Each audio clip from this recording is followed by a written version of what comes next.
सहनाववतु सहनौ भुनक्तु सह वीर्यङ्करवावहै तेजस्विनावधीतमस्तु मा विद्विषावहै। ॐ शान्ति शान्ति शान्तिः। ॐ पूर्णमदः पूर्णमिदं पूर्णात् पूर्णमुदच्यते पूर्णस्य पूर्णमादाय पूर्णमेवावशिष्यते। ॐ शान्ति शान्ति शान्तिः। श्रुतिस्मृतिपुराणानाम् आलयं करुणालयं नमामि भगवत्पादं शङ्करं लोकशङ्करं शङ्करं शङ्कराचार्यं केशवं बादरायणं सूत्रभाष्यकृतौ वन्दे भगवन्तौ पुनः पुनः। ईश्वरो गुरुरात्मेति मूर्तिभेदविभागिने व्योमवद्व्याप्तदेहाय दक्षिणामूर्तये नमः। ॐ पार्थाय प्रतिबोधितां भगवता नारायणेन स्वयं व्यासेन ग्रथितां पुराणमुनिना मध्ये महाभारतम् अद्वैतामृतवर्षिणीं भगवतीम् अष्टादशाध्यायिनीम् अम्ब त्वामनुसन्दधामि भगवद्गीते भवद्वेषिणीम्। यं ब्रह्मा वरुणेन्द्ररुद्रमरुतः स्तुन्वन्ति दिव्यैस्तवैः वेदैः साङ्गपदक्रमोपनिषदैः गायन्ति यं सामगाः।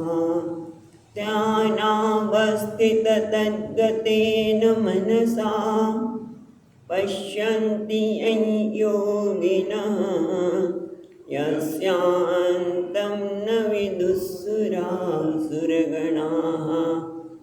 देवाय तस्मै नमः।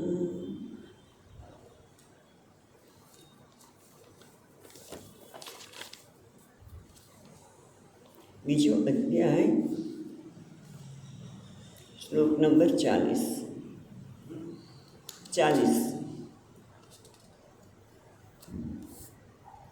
नेहा विक्रमनाशोऽस्ति विक्रमन् प्रत्यवायो न विद्यते प्रत्यवायो न विद्यते स्वल्पमप्यस्य धर्मस्य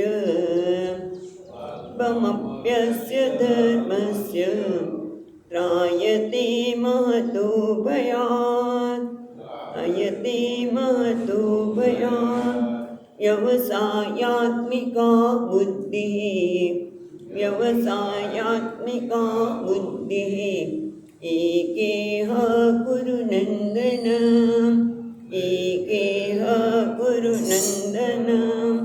बहुशाखाशनन्ताश्च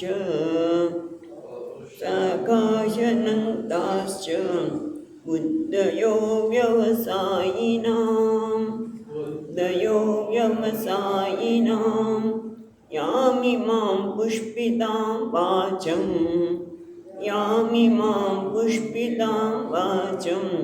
प्रवदन्तविपश्चितः वेदवादरतः पार्थ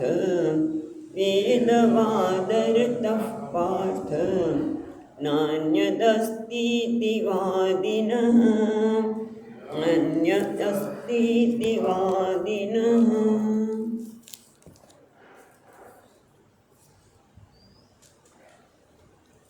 આપણે જોઈએ છીએ એ પ્રમાણે ભગવાને પહેલાં તો કહ્યું કે એ સાથે અભિતા સાંખ્ય મેં અત્યારે સાંખ્યના સંદર્ભમાં વાત કરી. હવે હું તને કંઈક બીજું કહેવાનો છું. કઈ યોગની બુદ્ધિ અને એ છે એનો શું ફાયદો થાય. યોગ બુદ્ધિ એટલે ઈશ્વરને અર્પણ કરવાની બુદ્ધિ, કર્મને યોગ બનાવવાની બુદ્ધિ. કર્મ તો બધા કરીએ છીએ, કર્મ કર્યા વગર તો રહી શકાય જ નહીં. પણ એ કર્મને કેવી રીતે યોગ બનાવવો અને એ કર્મને યોગ બનાવવાથી કયા પ્રકારનો ફાયદો થાય એ આપણને 40મા શ્લોકમાં કહ્યું કે કર્મ કરવાથી અભિક્રમ નાશ નથી. એટલે અભિક્રમ એટલે તમે કોઈ પણ કર્મ કરો તેનો ગેરલાભ થઈ શકે. તમે ખેતી કરો તો ખેતીમાં પાક ઉપજશે જ કે કેમ એ ખબર નહીં. એ કોઈ પણ કર્મ કરીએ તો એમાં ગુમાવવાનું રહે અથવા તો પ્રતિષેધ પ્રત્યવાય જે કરતા હોય એનાથી વિરુદ્ધનું ફળ પણ મળી શકે. પણ આ યોગની બુદ્ધિથી કર્મ કરવાથી તમે આમાંથી કોઈ પણ પ્રકારનો ગેરલાભ નહીં થાય, કોઈ પણ વસ્તુ ગુમાવવાની રહેશે નહીં. ઉલટાનું સ્વલ્પમપ્યસ ધર્મસ્ય ત્રાયતે મહતો ભયાર. એક વખત તમારા જીવનમાં યોગ બુદ્ધિ આવે એટલે કે નિષ્કામ બુદ્ધિ આવી. ગઈ વખતે આનો વિસ્તારથી વાત કરતો કે નિષ્કામ બુદ્ધિ એટલે કે સ્વાર્થ રહિત બુદ્ધિ. મને આમાંથી શું મળશે? કારણ કે આપણી બુદ્ધિ કેવી છે, કંઈ પણ કાર્ય કરી અહીંયા સત્સંગમાં આવીએ તો પણ મને શું મળશે? તો હું જાઉં, બરાબર. દરેક કાર્યમાં થવાનું છે. પણ અહીંયા કહે છે નિષ્કામ એટલે કે મને શું મળશે નહીં, પણ આનાથી મારા ભગવાન ખુશ થાય. એ પ્રકારે ભગવાન ક્યારે ખુશ થાય? જ્યારે આપણે ભગવાન કહે છે એ પ્રકારે કર્મ કરીએ. ભગવાન કહે છે કે રાગ દેશથી પ્રેરાય નહીં, ક્રોધ કામથી પ્રેરાયને નહીં, પણ ઉદારતાથી પ્રયત્ન તો કર. તો એ થોડો પણ પ્રયત્ન કરે. સ્વલ્પમ અપ્યસ ધર્મ શીખો તો આપણને સત્કર્મ કરવાની ટેવ પડી, કોઈને મદદ કરવાની ટેવ પડી તો ધીમે ધીમે એ વધવાની છે, ઘટવાની નથી. એટલે સ્વલ્પમ અપ્યસ ધર્મસ્ય ત્રાયતે મહતો ભયાર. અને એના કારણે ધીમે ધીમે આ પ્રકારના કર્મ કરવાથી હૃદય શુદ્ધ થશે અને એનાથી તને જ્ઞાન પ્રાપ્ત થશે અને જ્ઞાનથી જ ભયમાંથી મુક્તિ થાય. આમ ક્રમે એને કીધું ને પાદ પ્રસરણ ન્યાયની વાત અહીંયા ભગવાન કરે છે. પછી આપણે 41મા શ્લોકમાં વિસ્તારથી જોયું કે વ્યવસાયાત્મિકા બુદ્ધિ એકેહ કુરુનંદન. એ કુરુનંદન તારા જીવનમાં એટલે કે આપણા બધાના જીવનમાં વ્યવસાય એટલે સ્પષ્ટતા, જીવનની સ્પષ્ટતા, મારા જીવનનું ધ્યેય શું છે? તો આ ઘરના વ્યવહારો અને વ્યવહારો સાચવવા એ જ ધ્યેય છે? તો મારે કમાવવું એ જ ધ્યેય છે? આમ તો ઘણા બધા ધ્યેય છે. ભણ્યા પછી શું કામ ભણીએ છીએ? સારી નોકરી મળે, સત્તા મળે, ધન મળે, સારું છે. એટલે એક આપણું ધ્યેય છે ભૌતિક ઉન્નતિ.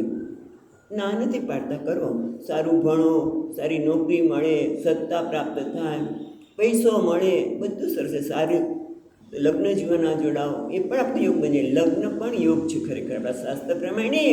એ બધા કર્મ કરો પણ એ ભૌતિક જ વસ્તુની પ્રાપ્તિથી ખરેખર આપણા જીવનનું ધ્યેય શું છે? આ બધા જ કર્મો ભૌતિક પ્રાપ્તિ, સારી નોકરી મળે, ધન મળે, સત્તા મળે, બધું મળે, પણ એની પાછળનું ધ્યેય શું છે? સુખ. રાઈટ? સુખ જ જોઈએ છે ને આપણે. સુખ જ મારું જીવનનું ધ્યેય છે. પણ આ ભૌતિક વસ્તુ હોય તો પણ મને સુખ મળશે એવું નિયમ નથી. ગમે તેનો પૈસો હોય તો હું સુખી રહીશ એવું નક્કી નથી. બરાબર છે ને? ગમે તેટલી ભાવતી વાનગી બનાવી હોય તો પણ મને સુખ થશે જ એનો કોઈ નિયમ નથી. તોય પણ આનંદ ન આવે. એટલે ગૃહિણીએ કેટલી બધી મહેનત કરીને પોતાના પતિને ભાવતી વસ્તુ બનાવી હોય એને એમ થાય કે આ તો ખુશ થઈ જશે, નહીં થાય. કારણ કે એના માટે આંતરિક મનની પ્રસન્નતા જરૂર છે, મનની શાંતિની જરૂર છે. અને એ ક્યારે મળે? જ્યારે આપણું મન પ્રસન્ન ક્યારે બને? જ્યારે આપણે યોગની ભાવનાથી કરીએ, આપણા જીવનનું ધ્યેયની સ્પષ્ટતા હોય કે ભૌતિક સંપત્તિ જરૂરી છે જીવનમાં, પણ એ મારું અંતિમ ધ્યેય નથી. મારું ધ્યેય શું છે? મનની પ્રસન્નતા, મનની શાંતિ. અને એના માટે મારે શું કરવું જોઈએ એ પણ ખબર હોય છે. પહેલાં તો ધ્યેયની સ્પષ્ટતા હોય કે સુખના સાધન હશે તો પણ મને સુખ મળશે જ એવી કોઈ ખાતરી નથી. હા, મનની પ્રસન્નતા હશે તો કદાચ સુખના સાધન નહીં પણ હોય ક્યારેક, તો પણ મારી પ્રસન્નતામાંથી કોઈ છીનવી શકે એવું નથી. કારણ કે ભૌતિક વસ્તુની પ્રાપ્તિ બહારના વસ્તુ પર આધાર રાખે છે. જ્યારે મનની પ્રસન્નતા કોના પર આધાર રાખે છે? મારા ઉપર અને સમજણ ઉપર. જે મન શાંત અને પ્રસન્ન હશે તો બહારની વસ્તુ હશે કે નહીં પણ પ્રસન્નતા તો હશે જ, આ ખાતરી છે. એટલે આપણા જીવનમાં જે ખાતરીથી મળતી વસ્તુ હોય એ આપણા જીવનનું ધ્યેય બનાવે તો સારું, બરાબર છે ને? અને એ કોણ છે? મનની પ્રસન્નતા ક્યારે આવે? જ્યારે આપણું મન વિશાળ બને, આપણું મન ઉદાર બને. આપણે એટલે સંકુચિત બની જઈએ તો પ્રસન્નતા ક્યારે નહીં આવે. નાનો બાળક ચોકલેટ પોતાનું આ તો નહીં જ આપવું, તેને પ્રસન્નતા થોડી મળવાની છે. નાનો મોટો ભાઈ લઈ જશે, આમ લઈ જશે. એમ આપણા હૃદયની ઉદારતા ન આવે તો શાંતિ કે પ્રસન્નતા ગમે તેટલું હોય તો ન આવે. માટે ભગવાન કે વ્યવસાયાત્મિકા બુદ્ધિ એકે હ કૃનંદનમ. હે કૃનંદન, તું જીવનમાં ખરેખર શું ઈચ્છે છે? મુક્તિ, મોક્ષ જ ઈચ્છે છે. અને મોક્ષ છે એ તો જ્ઞાનથી પ્રાપ્ત થાય. તત્વમસી તે તું છે. તું ખરેખર જે મોક્ષને ઈચ્છી રહ્યો છે. મુક્તિ એટલે શેમાંથી? ઘણા બધા પરતંત્ર, કોઈના ઉપર આધાર રાખવો પડે છે, એમાંથી મુક્તિ ગમે. આ કોઈના પર આધાર રાખવો નથી. પેટ પાળું સારું. ઘણી વખત આપણે ગુસ્સામાં આવી જઈએ અને આવું બોલી નાખીએ, કારણ કે મને પરતંત્રતા ગમતી નથી, મને કોઈના પર આધારિત રહેવું ગમતું નથી. એટલે બધાને મોક્ષ છે. કર્મ કરીએ ત્યારે પણ કર્મમાંથી મુક્તિ જ જોઈએ છે. બસ આ કામ કરી નાખું એટલે છૂટા, એટલે મુક્તિ જ જોઈએ છે. અને મુક્તિ ખરેખર ક્યાંથી મળે? જ્ઞાનથી જ. કારણ કે તું મુક્ત છું. જે હું છું એ જ મને ગમે. એક વસ્તુ સમજી લેવાની જરૂર છે. બીજી વસ્તુ મારામાં આવે ને તો મને સહન થાય ને. જેમ આપણે ઘણી વાર દ્રષ્ટાંત આપીએ છીએ કે આંખમાં આવડી મોટી કીકી છે, મને વાંધો નથી આવતો, પણ એક તણખલું આવે તો રહેવાય નહીં આપણાથી, ક્યારે નીકળી જાય, કારણ કે મારું સ્વરૂપ નથી. એમ મુક્તિ મારું સ્વરૂપ છે, મને ગમે છે. અને શાસ્ત્ર કહે છે તારું સ્વરૂપ છે એ ફક્ત જ્ઞાનથી, કે તું તે જ છે એ જ્ઞાનથી મળે. પણ એ જ્ઞાન ક્યારે થાય? જ્યારે એના માટે હું તૈયાર હોય ત્યારે. અને એની તૈયારી માટે આપણું બીજું એટલે ધ્યેય છે મુક્તિ, એની સ્પષ્ટતા હોય. અને બીજી સ્પષ્ટતા એ ધ્યેયના સાધનની હોય. ધ્યેયનું સાધન શું છે? મનની પ્રસન્નતા હોય. મન શાંત હોય તો આપણને જ્યારે શાસ્ત્રને સંમત જ્યારે વક્તા ગુરુ કહે છે ત્યારે આપણે સ્વીકારી બને. અને એના માટે અંતકરણ શુદ્ધિ અથવા તો મનની પ્રસન્નતા અથવા તો વિશાળતા, મનની પરિપક્વતા એ જરૂરી છે. માટે ભગવાન કહે છે કે તું જીવનમાં નિર્ણય કર. કારણ કે જો તારા જીવનમાં તારે શું જોઈએ છે એ સ્પષ્ટતા નહીં હોય તો બહુ શાખા હિ અનંતા. હા, સામને તે જુઓ, કોઈને ધનની પ્રાપ્તિ કરવી છે તો એના માટે કેટલા બધા માર્ગ છે, અનંત માર્ગ છે. અનંત રીતે તમે લોકો આકર્ષે. એવી રીતે સત્તા કંઈ પણ જોતું હોય, જો વિવેકનો અભાવ નહીં હોય તો લક્ષ્યની સ્પષ્ટતા નહીં હોય, નિશ્ચય નહીં હોય તો પછી આપણે અનેક માર્ગે દોરાઈ જશે. બહુ શાખા અનંતા બુદ્ધયો અવ્યવસાયિનામ. જેને શાસ્ત્રના પ્રમાણ જનિત વિવેક જાગૃત નથી થયો એ તો પછી ગમે તે કરો તો કોઈ પણ વસ્તુની પ્રાપ્તિ કરવી તો અનંત રીત છે. કોઈ કહેશે તમે અહીંયા આવો તમને અમે આપી દઈશું, લાગે એક જ ચાલો ધનની વાત કરો તો કેટલા લોકો કે તમે આ કરો ને તમે કરોડપતિ બની જશો. આજકાલ તો કંઈક ગડબડ કેટલી બધી ચાલે. તમે આટલી ઈચ્છા કરો, આમ લખી નાખો, તમે કાલે કરોડપતિ બની જશો. ખબર નહીં કેવી રીતે કરોડપતિ બનાવે. પણ આપણને કરોડપતિ બનવું હોય તો આપણે અહીંયા છે, કોઈ કે આમ કરો, કોઈ કે આમ કરો, કોઈ આમ કરો, બધે દોડવાના. બહુ શાખા અનંત. અને એમ કોના માટે છે? જેને જીવનમાં વિવેક જાગૃત થયો નથી. બાકી જેને વિવેક જાગૃત થયો છે તો દરેક કર્મ શું બની જાય છે? યોગ બની જાય છે. દરેક કર્મ એની આંતરિક ઉન્નતિનું સાધન બની જાય છે. દરેક કર્મ એના માટે દૈવી સંપત્તિનું સાધન બની જાય છે. એટલા માટે ભગવાન કહે છે કે તું એક વખત જીવનમાં વ્યવસાય નક્કી કર. તારે જીવનમાં શું જોઈએ છે તે નક્કી કર. પછી આપણે 42મા શ્લોકમાં જોઈ રહ્યા હતા કે યામિમામ પુષ્પિતામ વાચમ પ્રવદંતી અવિપશ્ચિત. અવિપશ્ચિત એટલે અલ્પ બુદ્ધિવાળા, અવિવેકી છે, જેને જીવનના ધ્યેયની સ્પષ્ટતા નથી. પછી વેદવાદરતા, વેદને માને છે, શાસ્ત્રને માને છે, પણ કયા શાસ્ત્રને? જેમાં ઈચ્છાની પૂરી થાય એવા કર્મકાંડ વિભાગને જ્ઞાનકાંડના વાક્યો ટાંકે ખરાય લોકો. પણ એમનું જીવનનું ધ્યેય શું છે? કે બહાર સંપત્તિ પ્રાપ્ત કરવી, સત્તા પ્રાપ્ત કરવી, ઈચ્છાઓની પૂર્તિ કરવી. એને જ એ વેદને ભરેલા છે, વેદવાદરતા. હા, અને એટલા માટે એ લોકો કેવી વાણી બોલે છે? પુષ્પિતા વાચમ. એને એકદમ મનોહર, આકર્ષક. જે ઉનાળો આવે, ઉનાળાની પહેલાં, અને તમે જુઓ આપણી સામે જ શું પાંદડાય ન દેખાય, બધે જ પહેલાં કોના ફૂલ દેખાય? આપણે પીળા કેસરી છે કેસુડાના. કેસુડો એકદમ સુગંધી લાગે, આકર્ષક લાગે, બીજું કશું જ દેખાય નહીં. એમ આ લોકોની વાણી પણ એવી આકર્ષક હોય છે, સુગંધિત હોય છે. અને એટલા માટે આપણે તરત જ આકર્ષી જઈએ. અને કહે છે એ લોકો તેવું જ માને છે કે ના અન્ય સ્થિતિવાદી જે વેદને ભરેલા છે, જે માને છે કે સુખ બહાર છે, સુખ બહાર છે, શાંતિ બહાર છે. અને એના માટે તમારે કર્મ કરવું પડે. અને એ કર્મની પાછળ શું છે? કર્મ મહત્વ નથી, કર્મ ફળ મહત્વનું છે. કારણ કે હું આ મેળવીશ તો મને સુખ મળશે, એટલે આ રીતે થશે તો મને સુખ મળશે. અને એ રીતે આપણે ગઈકાલે બહુ જ વિસ્તારથી જોયું હતું કે અંતે નૈવ નિયમાંદાહ, પોતે સ્પષ્ટ નથી અને બીજાને પણ આવી વાણીઓ દ્વારા, પુષ્પિતા વાણી દ્વારા ગેરમાર્ગે દોરતા હોય છે. અને ન અન્ય તિથિવાદીન. હવે એવા લોકો માટે આગળ કે છે 43મા શ્લોક કામાત્મનસ્વર્ગપરાः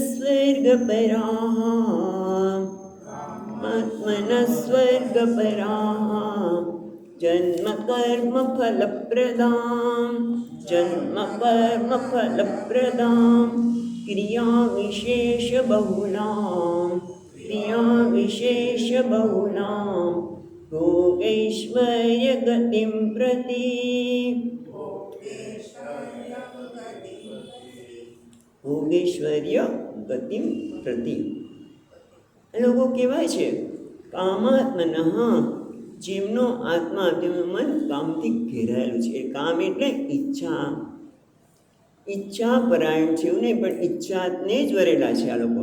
એમના મનમાં એક પછી એક, તમે જુઓ, ઈચ્છા જાગૃત થયા જ કરે. કેમ? એટલે બહારની કે પુષ્પિતામ વાચમ, વાણી એટલી બધી પુષ્પિત છે. જેમ આપણે વાત કરીને કે આપણી કથા જોતા હોઈએ, ધાર્મિક સિરિયલ જોતા હોઈએ, તો વચ્ચે કેટલી વાર પેલી એડવર્ટાઈઝ આવે અને કેવી વાત કરે, આમ કરો ચપટીમાં તમારા ડાઘ દૂર થશે, ચપટીમાં આમ થશે. આપણે તો હા આ જ લેવું છે. એટલે એક ઈચ્છા આમ ઊભી થઈ, ત્યાં બીજી ઈચ્છા ઊભી થઈ છે. એટલે લગભગ આ જગતના પદાર્થો આકર્ષણ જન્માવ્યા જ કરે છે. ઈચ્છાઓની વૃત્તિ કરતા જ રહીએ. અને એના કારણે તમે જુઓ કે આ લોકોની સ્થિતિ કેવી હોય છે? પહેલાં ઇન્દ્રિયોમાં ઈચ્છા આવે, ઇન્દ્રિયોની તૃપ્તિ માટે. પછી એ ઈચ્છા મનમાં ઘર પણ કરી જાય. એના માટે નાનકડું દ્રષ્ટાંત આપીએ કે એક યક્ષરાજ હતા, અને કંઈક એવા કર્મ કર્યા હોય. આપણે જોઈએ છીએ વેદમાં, પુરાણમાં કે એને શ્રાપ મળ્યો. અને પૃથ્વી લોકો ઉપર નાગપુર, મધ્યપ્રદેશમાં નાગપુરની નજીક રામટેક છે. અત્યારે રામટેક કે રામ ટેકરી, કોઈ રામ મુનિ કોઈ હશે, ઋષિ હશે, વર્ષો પહેલાં તપસ્યા કરી હશે, ત્યારે ત્યાં ગયો. પણ એને શાંતિ છે જ નહીં. કેમ? કારણ કે એ પોતે મનુષ્ય અવતાર ધારણ કરવું પડે. એની પત્ની તો ત્યાં યક્ષણી છે, યક્ષ પત્ની છે. એટલે એના વગર વિરહમાં ઇન્દ્રિયોમાં નહીં પણ મનમાં જે કામના છે, એટલે ત્યાં કાલિદાસ મેઘદૂત નામ તમને ખ્યાલ છે, કાવ્ય લખેલું કાલિદાસે. એમાં એલો યક્ષ છે એ મેઘને સંદેશો પહોંચાડે છે. મેઘ તો જડ છે, પણ કામના એવી હોય છે કે માણસને ખબર પડતી નથી.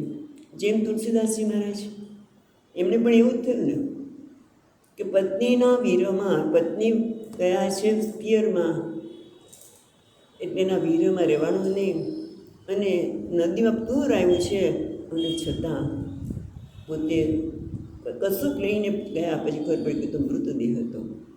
ઉપર ચડ્યા તો સ્વર્ગ હતો.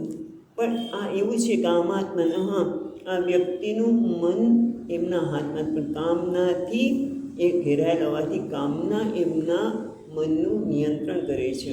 અને બીજું કે કહેવાય છે વેદવાદરતા, વેદને વરેલા હોવાથી એમના જીવનનું ધ્યેય શું છે? સ્વર્ગ પરા. હા, સ્વર્ગ જ શ્રેષ્ઠ છે.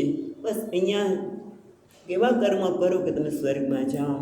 અને સ્વર્ગમાં જઈએ તો વાંધો નહીં, પણ કાયમ તો રહેવાનું જ નથી સ્વર્ગમાં. કેમ? ક્ષીણે પુણ્ય મર્ત્ય લોકમ વિશંતિ. એ પાછું સ્વર્ગમાં ગયા પછી પુણ્ય કર્મ ખતમ થયા. સ્વામીજી કે પછી તો કે વેલફેર પાર્ટી પણ ન મળે. અહીંયા તો તમારે તમારું અધિકારી હોય, તમારી નોકરી પૂરી થાય તો તમને બધા વિદાયમાન આપે, બધું આપે. પણ સ્વર્ગમાં તો જેવા પુણ્ય પૂર્યા થાય કોઈને આવજો કહેવાય રહેવાય નહીં. સ્વર્ગમાં બીજા વ્યક્તિને તમે આવજો નહીં કહેશો, ફટાક કરતા નીચે. એટલે ક્યાં નીચે ગયા? પૃથ્વીલોકમાં કે પછી કયા લોકમાં ગયા ખબર નથી.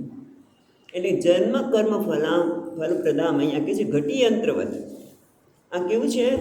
આ કામનાને ભરેલા લોકોનું જીવન કેવું છે? ઘટી યંત્રવત. એટલે ઘડિયાળ કંકાટા ફેરા જ કરે એમ. અથવા તો ઘટી યંત્રવત, અથવા તો ચકદોડ. ઘડીકમાં નીચે, ઘડીકમાં ચકદોડમાં બેઠા હોય, ઉપર નીચે ફેરા જ કરી. આમ જન્મ કર્મ ફલપ્રદામ. જન્મ અને કર્મને એ લોકો ચાલ્યા જ કરે છે, ક્યારેય આમાંથી મુક્ત થતા નથી. તમને શું વાંધો જોઈએ? જન્મ કર્મમાં તમને વાંધો શું છે? ઘણા લોકોને વિરોધ થાય. જન્મ મળે પણ કયો જન્મ મળશે એ ખબર નથી. અને તમે માનો છો કે જન્મમાં બધું સુંદર છે? આપણે કીધું મોટે ભાગે આપણે દુઃખ પછી જરાક સુખ મળે છે, અને એને જ આપણે જીવનનું માની રહી છે. એટલા માટે કહે છે જન્મ કર્મ ફલપ્રદામ ક્રિયા વિશેષ બહુલામ ભોગેશ્વર્ય ગતિમ પ્રતિ. એમના જીવનનું ધ્યેય એક તો સ્વર્ગ છે, અને બીજું કહે છે ભોગેશ્વર્ય ગતિમ પ્રતિ ક્રિયા વિશેષ બહુલામ. એમને કારણ કે પુષ્પિતા વાચમ પ્રબદંતી, જે આકર્ષક વાણીને લીધે એમના જીવનનું ધ્યેય શું છે? ભોગ અને ઐશ્વર્ય.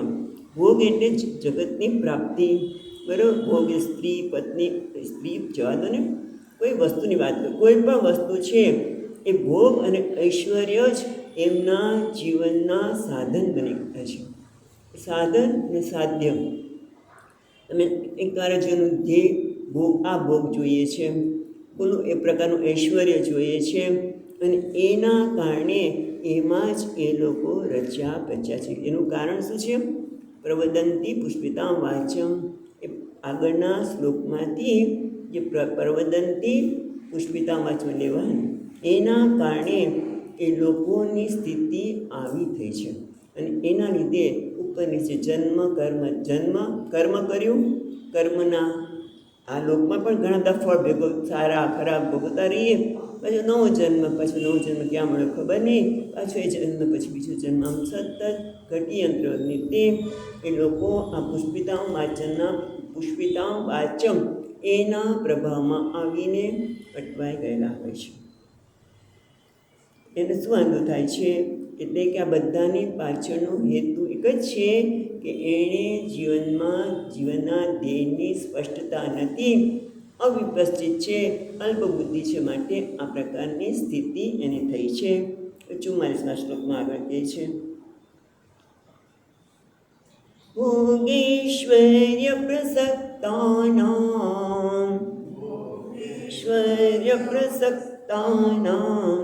તયા પરુત ચેતસાં तया परुतचेतसां व्यवसायात्मिका बुद्धिः व्यवसायात्मिका बुद्धिः समाधौ न विधीयते समाधौ न विधीयते ભોગૈશ્વર્ય પ્રસક્તાનામ ભોગ અને ઐશ્વર્યમાં પ્રસક્ત એટલે આસક્તિ એમાં જ કૂપેલા લોકો માટે અને એના કારણે એની સીધી છે દયા અપહૃત ચેતસામ અને એના લીધે કયા તેનાથી એ પ્રકારની વાણીથી કે ભોગ અને ઐશ્વર્યમાં જ રચ્યા પચ્યા છે એમાં જ આસક્ત છે એવા લોકો છે અપહૃત ચેતસામ તેમની બુદ્ધિ હણાઈ ગઈ છે. કોના દ્વારા? ભોગ અને ઐશ્વર્ય દ્વારા જ હણાઈ ગઈ છે.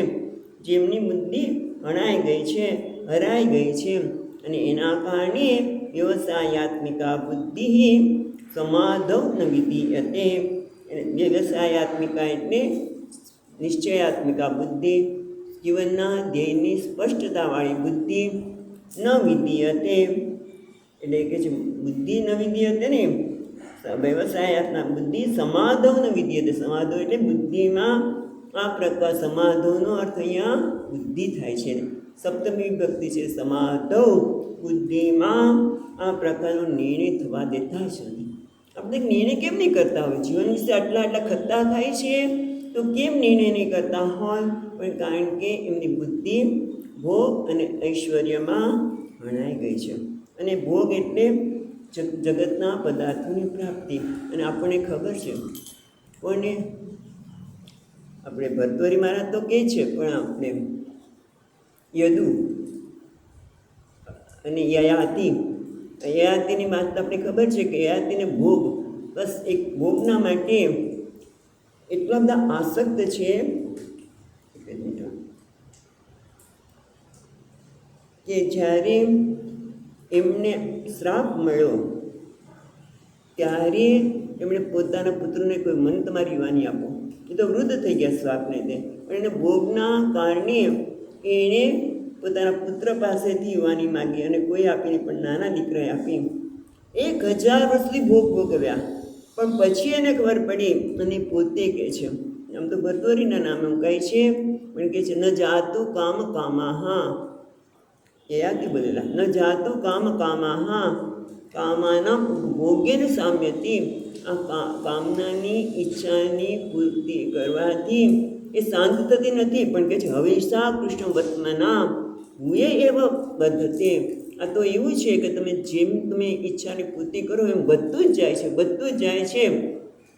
આજે 1000 વર્ષ થયા ત્યારના વખતમાં, પણ હજી મારી ઈચ્છાની તૃપ્તિ તો થતી નથી. આ તો કેવું છે? કામ ભોગ પ્રસક્તાના.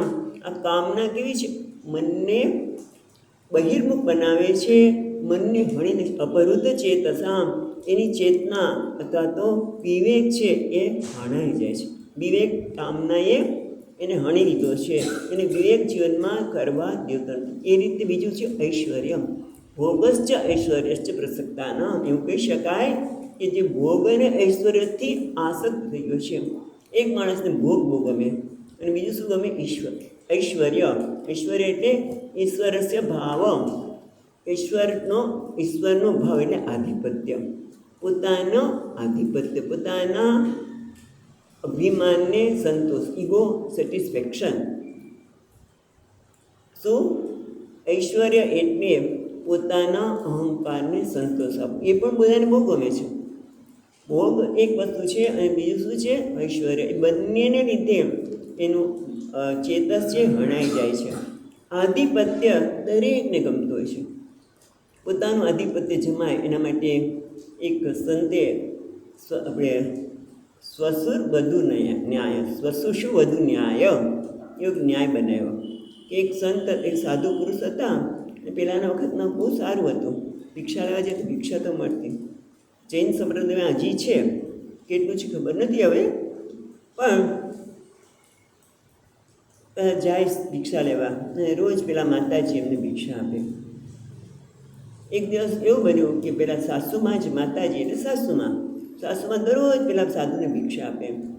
એક દિવસ એવું બન્યું કે સાસુમાં મંદિરે ગયા હતા અને એમની પુત્રવધુએ કહ્યું કે મહારાજ આજે તમને ભિક્ષામાં આપી શકાય એવું મારી પાસે કશું છે નહીં, એ માફ કરજો. એ પાછા ગયા. ત્યાં રસ્તામાં સાસુમાં મળ્યા. સાસુ કહે છે કેમ મહારાજ પાછા જાઓ છો? તો કે તમારી પુત્રવધુએ કહ્યું કે આજે હું તમને આપી શકું એમ નથી, એટલે હું શું કરું? એને ના પાડી. હા હા ચાલો ચાલો તમે. પેલાને થયું કે ચાલો, પુત્રવધુએ ના પાડી મહારાજને એમ, પણ સાસુમાં આપશે એવું લાગે છે. ગયા હા, એના ઘરના બારણે ગયા અને પછી ઊભા રહ્યા. સાસુ કહે છે મહારાજ અહીં પુત્રવધુ શું ના પાડે? હું ના પાડું છું. એ ના પાડવાની પણ એનામાં એની ના ન પડશે, હું જ ના પાડું, મારું જ આધિપત્ય, મારું જ હોવું જોઈએ. એટલે મારી પુત્રવધુ શું ના પાડે? હું તમને ના પાડું, જાઓ. બિચારો જતો જ રહ્યો હતો, પણ એને પાછા લાવીને પોતાનું આધિપત્ય રહે એના માટે એને પાછા લાવીને એના શું ના પાડે છે? હું કહું છું જાઓ. એને આ દરેકના હૃદયમાં પડેલું જ હોય છે આધિપત્યનો ભાવ, અને બહુ વધારે હોય ને ત્યારે બહુ નુકસાન કરે. પોતાને જ પોતાનું મન જ અશાંત કરવાનું છે. ભોગેશ્વર પ્રસક્તાનામ તયા અભૃત ચેતસામ, એના કારણે એનું ચેતસ છે ને એક ને હણાઈ જાય, અશાંત થઈ જાય. તમે વિચાર કરો, ભોગમાં અને ઐશ્વર્યમાં જેનું મન આસક્ત હોય એ શાંત કેવી રીતે રહી શકે? કારણ કે તમે જો આ કામ કરી લો, પેલું કામ કરો, એટલા બધા આસક્ત હોય કે જમતા જમતા પણ ઘણી વખત કહેતા હોય વડીલો કે જમે છે કે શું કરે છે? જમતા જમતા હોય મોબાઈલ જોતો હોય, એના જવાબ આપતો હોય, કંઈ કરતો હોય. આ કરી લો, એક વખતે એને અનેક કામ દેખાતા હોય છે. તમે જોજો, ભોગૈશ્વર્ય પ્રસક્તા, હા, જે કામાત્મા જેના જીવનમાં અનેક કામનાઓ છે, એ કામનાની પૂર્તિ માટે એનું મન વ્યસ્ત જ હોય, એ શાંતિથી બેસી શકે જ નહીં. અને પછી તો એ આલ્કોહોલિક જેમ કહે ને, જેને દારૂ પીવાની પડી, દારૂ પીધા વગર રહી શકે નહીં, એમ આ કેવું બોલે સ્વામીજી કે કર્મોહોલિક, આમ તેવું શબ્દ વપરાય, ઇંગ્લિશ નથી આ, પણ એમ કે એને કર્મ કરવાની એટલી બધી આમ ટેવ પડી ગઈ કે બેસી શકે નહીં, અને એક સાથે એને અનેક કર્મ કરવા હોય. એક કર્મ કરે તોય બરાબર છે, પણ એક સાથે એટલા બધા આ કરલું, પેલું કરલું, એના લીધે પણ એનું મન શાંત રહી શકે નહીં. અને એ જ રીતે ઐશ્વર્યથી આ એક પ્રકારનું ઐશ્વર્ય છે. પણ જેને ઐશ્વર્ય એટલે આધિપત્ય, એ આધિપત્ય પૂર્ણરૂપે ક્યારે દૂર થાય? ક્યારે આધિપત્ય આપણું સંતોષાય? કે જ્યારે મારા આત્મ સ્વરૂપનું જ્ઞાન થાય, આત્મ સ્વરૂપમાં સ્થિતિ થાય, ત્યારે જ પૂર્ણ અધિકારમાંથી મુક્ત થવાય. બાકી કહ્યું કે દરેક જણને ઇગો સેટિસ્ફેક્શન, દરેકને પોતાના અહંકારને સંતોષવા માટે હોય છે. અને એટલા માટે સ્વામીજી કહે કે આપણે કર્મ કરીએ ત્યારે બે પ્રકારે કર્મ થતા હોય છે. કાં તો આપણા અહંકારને સંતોષવા માટે હોય, કાં તો ભગવાનને સંતોષ માટે. પણ મોટે ભાગે ઐશ્વર્ય પ્રસક્તા, હા, મોટા ભાગે આપણા અંગોને, આપણા અહંકારને સંતોષવા માટે હોય છે. જો ઈશ્વરને સંતોષવા માટે કર્મ થાય તો યોગ બની ગયો, તો આપણી ઉન્નતિનું સાધન બની ગયો, આ મનુષ્ય જીવન સાર્થક બની ગયો.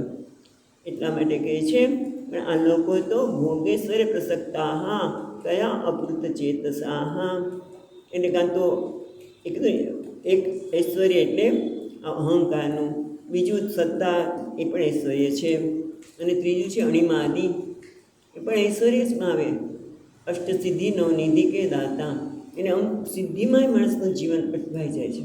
મને આટલી સિદ્ધિ મળે, આધ્યાત્મિક માર્ગે પણ સ્પષ્ટતા ન હોય તો હા, હવે તો જે બોલવું ને સાચું બની જાય છે, હું જે ઈચ્છું ને સાચું થઈ જાય, બસ એમાં અટવાઈ ગયા માણસ. એ તો તને શું કહે, જ્ઞાની નામ બી ચેતાંસી દેવી ભગવતી સા કલાદ આકૃષ્ય મોહાય મહામાયા પ્રયચ્છતે, આપણી માયા છે. આધ્યાત્મિક માર્ગમાં પણ આવી ઐશ્વર્ય આવી શકે અને આપણે એમાં અટવાઈ જાય. જો આપણું ધ્યેયની સ્પષ્ટતા ન હોય, તો જીવનની સ્પષ્ટતા ન હોય તો કંઈક ઓહો, હું તો હવે એટલું બધું આધ્યાત્મિક માર્ગ પર આગળ છું, મને બધું દેખાય છે.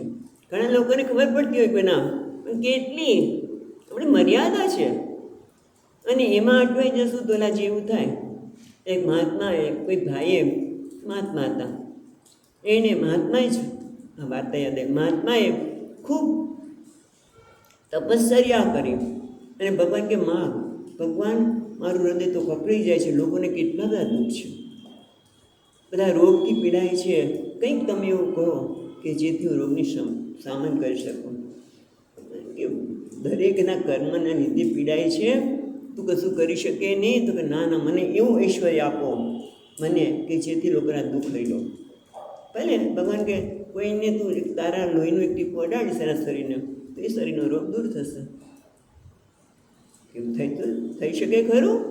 અને બરાબર મહાત્મા મંદિરમાં હતા, એક શેઠ નગર શેઠના ધર્મપત્ની મંદિરમાં આવ્યા, પણ એને બહુ પગનો દુખાવો હતો, કારણ કે ઐશ્વર્ય ખૂબ હોય અને બીજી બધી વસ્તુ આવે જ અંદર, પગનો દુખાવો હતો.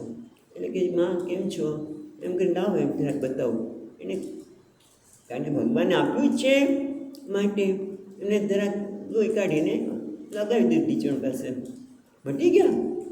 હા, પછી તો બધાને ખબર પડવા માંડી આ ઐશ્વર્ય કેવું છે. મણિમાંથી સિદ્ધિની વાત કરતા હતા કે જ્યારે આધ્યાત્મિક માર્ગે જઈએ ત્યારે આવી સિદ્ધિ પણ માણસને બહિર્મુખ બનાવે. પછી તો મારા જપ જ ન કરી શકે, ભગવાનનું નામ જ ન લઈ શકે, ગમે ત્યારે માણસ આવીને ખખડાવે શાંતિ. કારણ કે માણસને તો પોતાની ઈચ્છાની સ્વાર્થ છે.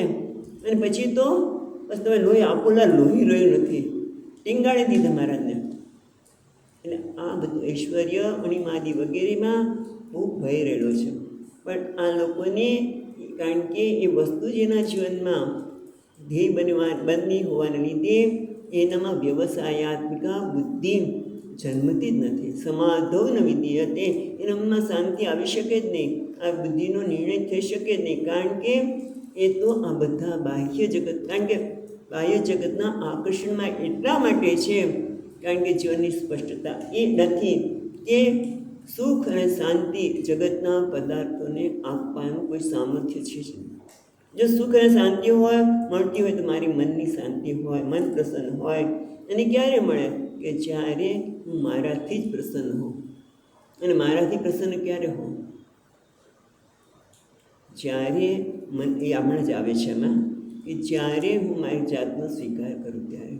અને એટલા માટે ભગવાન અહીંયા કહે છે કે સમાધવ ન વિધીયતે, જ્યાં સુધી સ્પષ્ટતા જીવનની નથી ત્યાં સુધી બે સ્પષ્ટતા કે આ જગતના પદાર્થો સુખ આપી શકે નહીં. મારું મન પ્રસન્ન હોય, આત્મસંતોષ હોય તો મળી શકે. અને એના માટે શું કરવું જોઈએ એ પાછું ભગવાન યાદ અપાવે છે આ 3 શ્લોકમાં. જેને વ્યવસાય નથી, જેના જીવનમાં સ્પષ્ટતા નથી, એની કેવી સ્થિતિ છે એ વાત કર્યા પછી હવે ભગવાન આગળ કહે છે એવમ, એટલે આમ જેનામાં વિવેક બુદ્ધિ જાગૃતિ નથી થઈ, ભલે શાસ્ત્રને ભરેલા છે, ભલે બધું ભણેલા હોય, પણ જીવનની સ્પષ્ટતાનો વિવેક ન હોય તો કેવી સ્થિતિ થાય બતાવ્યા પછી હવે પછી આગળ 45મા શ્લોકમાં કહે છે ભગવાન, ત્રૈગુણ્ય વિષયા વેદા, ત્રૈગુણ્ય વિષયા વેદા, નૈસ્ત્રૈગુણ્ય ભવાર્જુન, નૈસ્ત્રૈગુણ્ય ભવાર્જુન, નિર્બંધો નિત્ય સત્વસ્થઃ, નિર્બંધો નિત્ય સત્વસ્થઃ, નિર્યોગક્ષેમ આત્મવાન, નિર્યોગક્ષેમ આત્મવાન. પેલા ભગવાન કહે છે હે અર્જુન, તું અર્જુન એટલે આપણે બધાને કહે છે હે અર્જુન, એટલે કે હે મનુષ્ય જે ગીતાનો અભ્યાસી છે એના માટે એને કહે છે ત્રૈગુણ્ય વિષયા વેદાહ. આ વેદ એટલે આપણે શાસ્ત્રોને કદાચ ખબર નહીં, પણ આપણે વેદનો અર્થ આ રીતે પણ જોઈ શકીએ, જગતના પદાર્થોનું જ્ઞાન. જગતના પદાર્થોનું જ્ઞાન એ 3 ગુણ, એમાં 3 ગુણનો જ વિષય હોય છે, 3 ગુણમાં જ એ રચ્યા પચ્યા રાખે છે. માટે નૈસ્ત્રૈગુણ્યો ભવ, તો હે અર્જુન આમ બતાવે છે કે આમાંથી બહાર નીકળવું હોય તો તારે શું કરવું જોઈએ? પહેલાં કે નૈસ્ત્રૈગુણ્યો ભવ, પછી નિર્બંધો ભવ, નિત્ય સત્વસ્થ ભવ, નિર્યોગક્ષેમ ભવ, આત્મવાન ભવ. આ બધું જ કર. બહુ સુંદર છે શ્લોક, આપણે પછી જોતા જઈએ.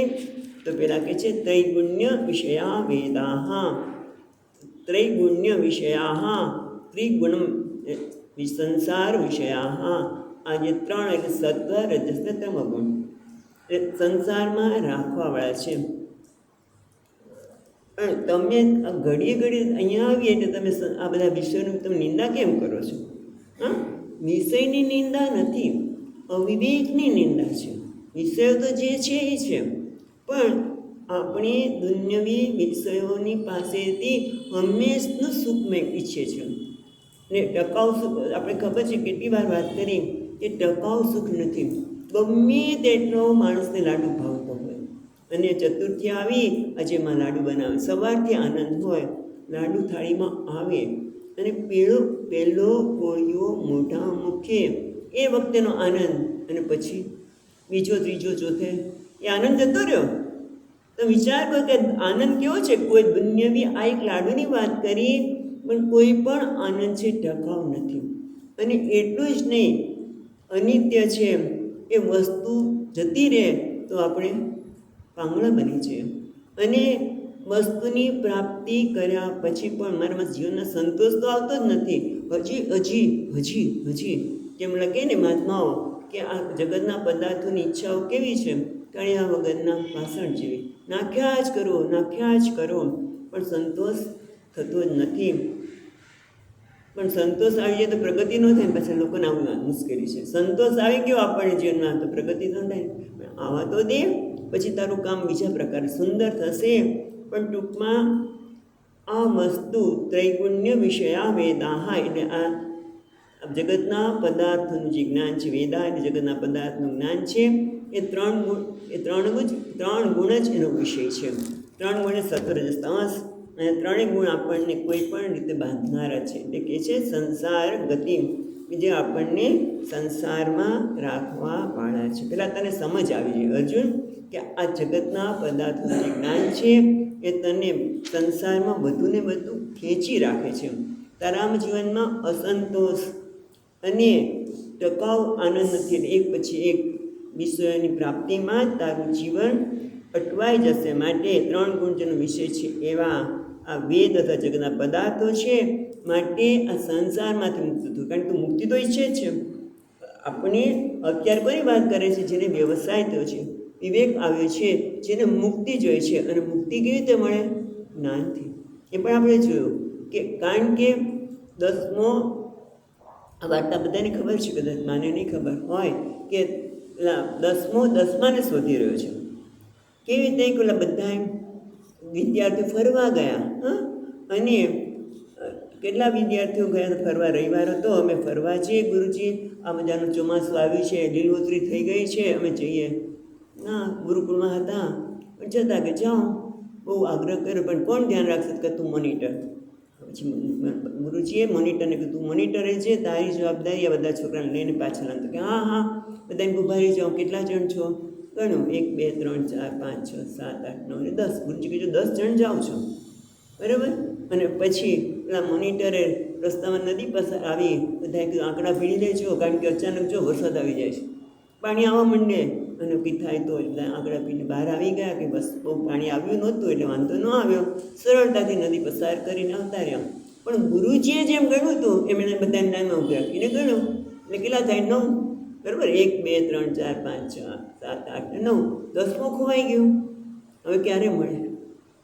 10મો પોતાને 10મો છે છતાં શોધી રહ્યો છે. એમ શાસ્ત્ર કહે છે કે તું 10મો છે, તું જ જે શોધી રહ્યો છે. સુખ આનંદ તું જ તત્વમસી, તમે પ્રત્યક્ષમ તત્વમસી. તો આપણે તત્વમસી છીએ, તું જ તે છે, પણ એ જાણતું નથી આપણને. જેમ 10મો શોધી જ રાખે આખી જિંદગી, એમ આપણે શોધી જ રહ્યા છીએ. પણ જો એ જાણવું હોય તો એના માટે તૈયારી જોઈએ. જેમ આપણે કહીએ કે ડૉક્ટર થવું હોય તો પહેલાં તમે કોલેજમાં જાઓ, સાયન્સનો વિષય રાખો, વગેરે વગેરે કરી તો ડૉક્ટર થવાય. એમ આ જ્ઞાન પ્રાપ્ત કરવા માટે કશું કરવાની જરૂર નથી. ભણ્યા હોય કે ન ભણ્યા હોય, પણ આટલું તો આપણે કરી શકીએ. અને એ શું છે? પેલા ભગવાન કહે છે નિષ્કામો. શું કહે છે? જો નૈસ્ત્રૈગુણ્યો ભવ એટલે નિષ્કામ. અહીંયા કહે નૈસ્ત્રૈગુણ્યો ભવ, એ નિષ્કામો ભવ. 3 ગુણથી મુક્ત એટલે 3 ગુણની ઈચ્છાઓમાંથી મુક્ત, એટલે નિષ્કામ બન. એટલે કે નિષ્કામ એટલે શું કહીશું તો કે છે સુખ, સત્તા, કીર્તિ એ તારા જીવનનું ધ્યેય બનાવીશ. કારણ કે આપણે જોયું કે સુખ, સત્તા કે કંઈ પણ બનાવીશું જીવનમાં તો એ આપણને આપણને સુખ કે સત્તાની ઈચ્છા હોય એટલે કામના રહેવાની જ, એટલે ફળને ધ્યાન રાખવાના. નિષ્કામ એટલે તું નિસ્વાર્થ બન. ફળ તારા જીવનનું મહત્ત્વનું ન હોય, તારા જીવનમાં કર્મ મહત્ત્વનું છે. કયા રીતે કરવાનું છે? ઉદાર ભાવનાથી ઈશ્વરને અર્પણ કરીને કર. એટલે કે નિષ્કામો ભવ, તું નિષ્કામ બન. પછી કહે છે નિષ્કામો ભવ. પછી શબ્દ શું છે? નહીં સ્થિર ગુણ્યો એટલે આપણે નિષ્કામ એવો અર્થ લીધો. પછી નિર્બંધો ભવ. એક તો કર્મમાં નિષ્કામતા એટલે નિસ્વાર્થતા. કારણ કે સત્વ, રજસ ને તમો ગુણ હોય તો સતત આપણે આ સત્વગુણ લીધે જ્ઞાનની ઈચ્છા થાય, રજોગુણ હોય તો ભોગની ઈચ્છા થાય, તમોગુણ હોય તો આળસને પ્રમાદ આવે. એટલા માટે નિષ્કામ બોલે. નૈસ્ત્રૈગુણ્યો ભવ એટલે નિષ્કામ ભવ. આ 3 ગુણથી મુક્ત એટલે કામના કર્મ ફળની ઈચ્છામાંથી મુક્ત થા. ભગવાન જે ફળ આપે એ તું પ્રાપ્ત કર. જો એવું કરશું તારા જીવનમાં શું થશે? નિર્બંધો ભવ. આમ તો કે છે તું દ્વંદ્વમાંથી મુક્ત થા. અથવા તો ખરેખર જો આપણે નિષ્કામ બનીએ એટલે કે આપણા દરેક કર્મ ઈશ્વરની આરાધના બની જાય, ઈશ્વરને અર્પણ કરવા માટે થાય. આ કર્મથી આ રૂપમાં રહેલા ભગવાન પ્રસન્ન થાવ. પણ હું તો ગમે તેટલું કરું, અમારા પતિના રૂપમાં રહેલા ભગવાન પ્રસન્ન થાવ જોઈએ એવું કરીને હું કર્મ કરું. એટલે દ્રષ્ટાંત આપીશું, કોઈ વ્યક્તિની સાથે વાત નથી. પણ તમે કોઈ પણ હોય આ અધિકારને રૂપમાં રહેલા ભગવાન પ્રસન્ન થાવ, પણ છતાં એ કદાચ પ્રસન્ન ન થાય તો ચિંતા નહીં. પણ મેં સારા સાથે કર્મ કર્યું છે કે નહીં, મેં રાગ કે દ્વેષ વગર મારા અહંકારને સંતોષવાની ભગવાન જે કર્યું છે એ રીતે બહુ જ મારી સમજ પ્રમાણે સારા સાથે કર્મ કરું, બસ એનું નામ પણ નિષ્કામ થાય. એની ચર્ચા આગળ કરવાના છે. માટે નિર્બંધો ભવ. અને એના કારણે જો આ પ્રકારે કરીશ તો દ્વંદ્વ એટલે જોડકું, સુખ અને દુઃખ, માન અપમાન, સફળતા નિષ્ફળતા, આ તો જગતની કહીએ આ જગતમાં જડેલા જ છે. કેમ? રામાયણમાં આપણી આ છે કે બ્રહ્માજીએ આ જગતનું સર્જન તેના દ્વંદ્વો બનાવેલા જ છે. સુખ છે તો દુઃખ છે. અને એ તો માન અપમાન, સફળતા નિષ્ફળતા એ બધું કોના પર આધારિત છે? સફળતા જગતની વસ્તુની પ્રાપ્તિને આપણે સફળતા કહીએ. હું ઈચ્છું એ પ્રકારે મળે તો હું સફળ છું. મેં પરીક્ષામાં આટલા માર્ક્સ ધાર્યા હતા એ મળ્યા તો હું સફળ છું, બરાબર? નહીંતર હું નિષ્ફળ છું. નક્કી હું કરું છું. અને તમે જો આ પરીક્ષાની વાત કરી ત્યારે એક વિદ્યાર્થીને થાય છે કે મારે 99%, 90%થી ઉપર આવવા જોઈએ, અને બીજો છોકરો મહેનત કરતો જ નથી. હા, અને ઓલાને 99% જેવા જોતા હતા, એને 90% આવ્યા. પોતાની જાતને એકદમ હતાશ થઈ ગયો. અને બીજો છોકરાને 45% આવ્યા, ખુશ છે. કેમ? એ મનની સ્થિતિ છે. મને નક્કી કર્યું મારે આટલા ટકા આવવા જોઈએ, ન આવ્યા માટે હું નિષ્ફળ છું. અને પેલા વિદ્યાર્થી હું નપાસ જ થવાનો છે, મને આટલા ટકા આવ્યા તો બહુ થયું, પાસ થઈ ગયો. એટલે આ બંને સફળતા નિષ્ફળતા મારી મનની કલ્પના છે, મારા મનના ખ્યાલ છે. એવી રીતે માન અને અપમાન પણ મનના ખ્યાલ જ છે. અને માન કહેવાય અને અપમાન કહેવાય. આપણે ઘણી વાર વાત કરી ગયા છીએ કે બાળક દાદીમાને પાટા મારતો હોય અને પછી બતાવે દાદાને, જોજો આપણે આ દીકરો કેવો રમે છે, એટલે પાટા વાગે તને. ના, પાટા નથી વાગતા.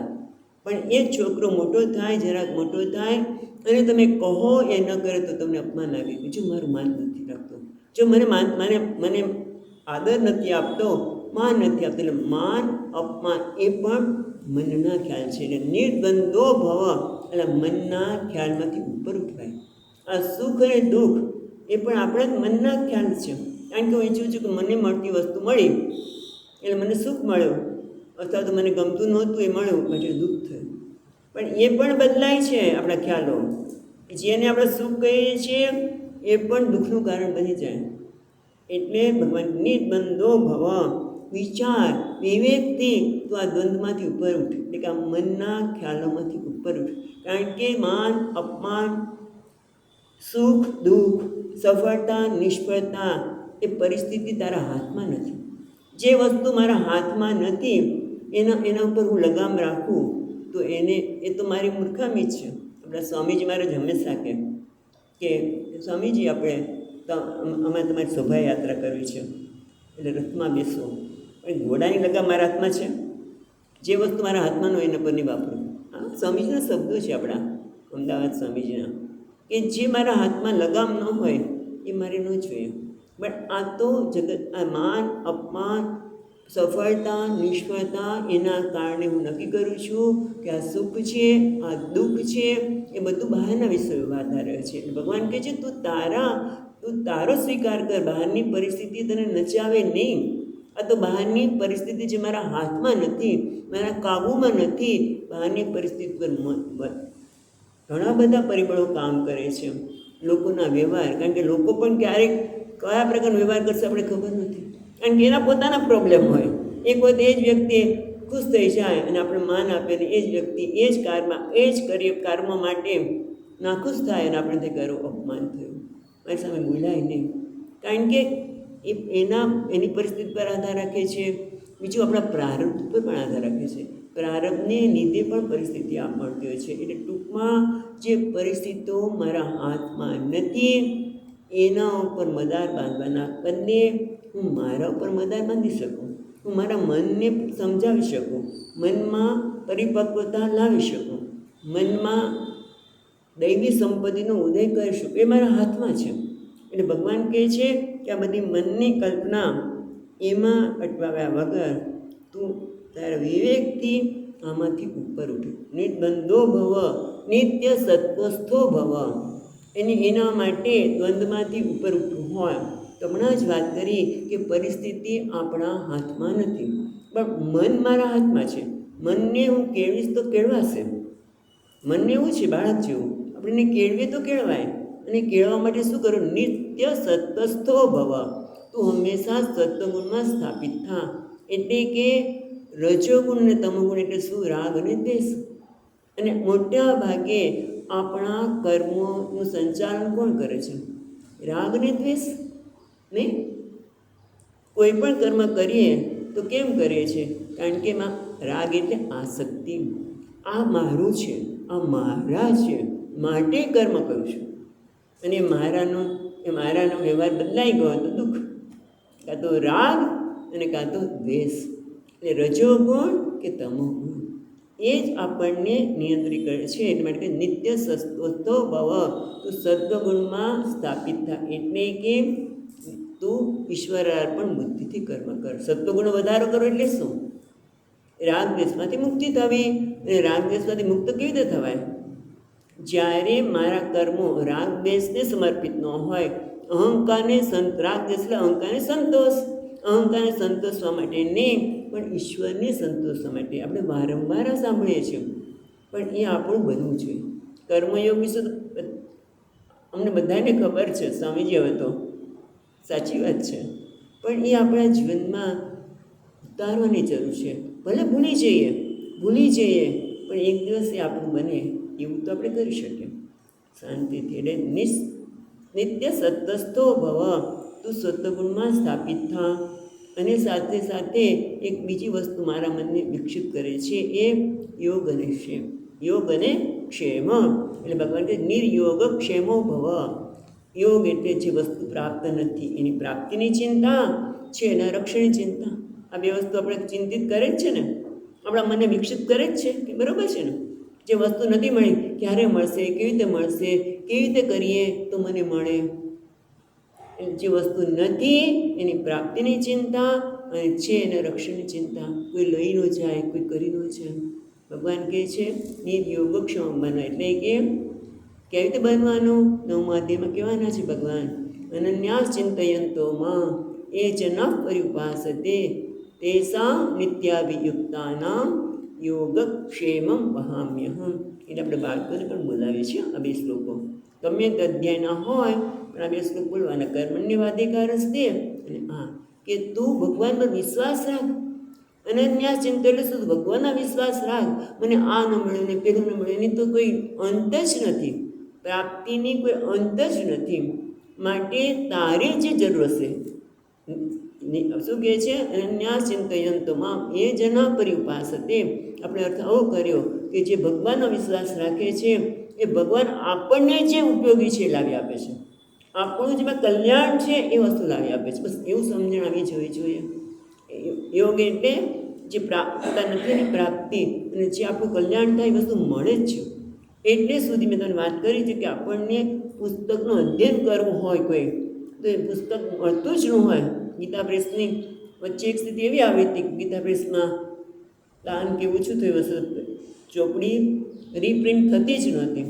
તો કોકે રસ્તામાં બધું બસમાં મળી ગયા એ વ્યક્તિ અને મને કે મારી પાસે ગીતાજી પડી છે, શંકર ભાષ્ય તમને આપું. એટલે શું કહે છે? જે યોગ એટલે તમારી પાસે નથી જગતની વસ્તુની પ્રાપ્તિ નહીં, આપણને આધ્યાત્મિક ઉન્નતિમાં જે કંઈ જરૂર છે, પુસ્તક નહીં, વ્યક્તિઓ, યોગ્ય વ્યક્તિ બધું જ પરમાત્મા પૂરું કરે છે. અને જે પ્રાપ્ત છે એનું રક્ષણ પણ ભગવાન કે છે હું કરું છું. નિર્યોગો ક્ષેમ ભવ.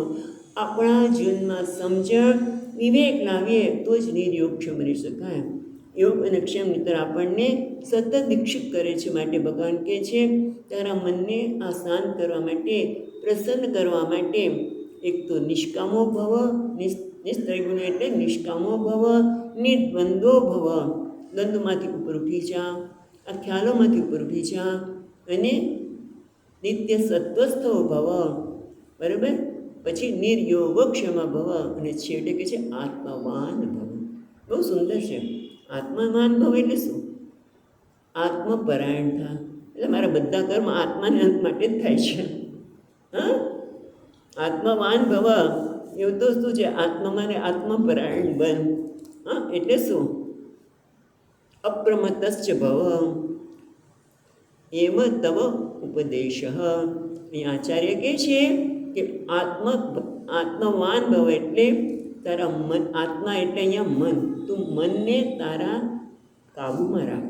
એટલે અપ્રમત્તો ભવ, પ્રમાદ રહિત બન.